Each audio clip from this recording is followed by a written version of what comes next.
Well, this is what we picked yesterday before we left the river garden. We gave away 2 bags of cucumbers and 2 bags of cherry tomatoes, and we gave away some regular tomatoes. And this is the one I'm proud of. I'm going to weigh this, size of my hand. I would think it's probably 14 ounces, might be pushing a pound. And we had a whole lot more cherry tomatoes than this. We already had some picked, and we don't want them to go to waste, so we gave all the rest of them away. And we had to pick these a little early because probably won't be back down there to Wednesday. And my bride was afraid that they might start going bad. And they will ripen up, not as well as if they've been on the vine, but since we don't live there, we have to do what we have to do. Slim picking so far, but it's still more than 2 people can eat. Couple little tips: when you put a tomato in the window to ripen it or whatever, always set it this way. Don't set it with the stem end down.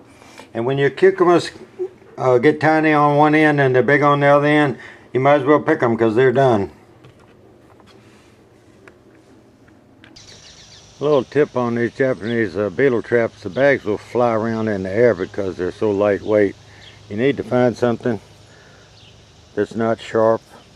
This is some kind of old shelf bracket that was in one of my little plastic bin trays. I don't know where I got them or whatever. I had about 10 or 20 of them. Don't know what they're for. But you can put this in that bag and it will weight it down and keep it vertical. And it won't be blowing around in the wind. Seems to work. I've got to pick some more cherry tomatoes, and I told someone in the comment section the other day that I take a Wally World bag and see if I can do this.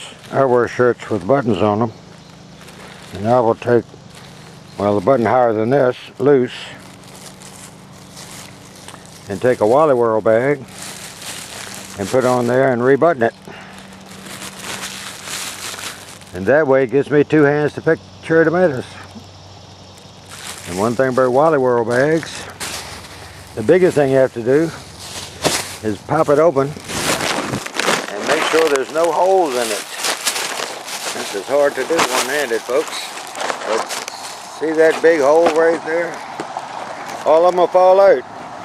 These bags are a little thinner than they used to be, so you just have to make sure that you don't have any holes in them, or they'll all just fall out on the ground. Once it's attached, it's just hanging from your button. And once you get a few tomatoes in it, it'll weight down and hang straight down. And generally the top will stay open big enough for you to drop the cherry tomatoes in. But you can make short work of going down through a row of cherry tomatoes and picking them off with both your hands instead of one. And that's what I picked today for cherry tomatoes, hanging on my shirt. And the sweet 100s, I tell you, they do have a tendency to split.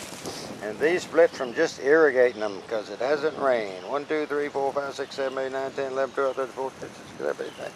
There's 20 some laying there on the ground that I threw at the end of the garden. They do split.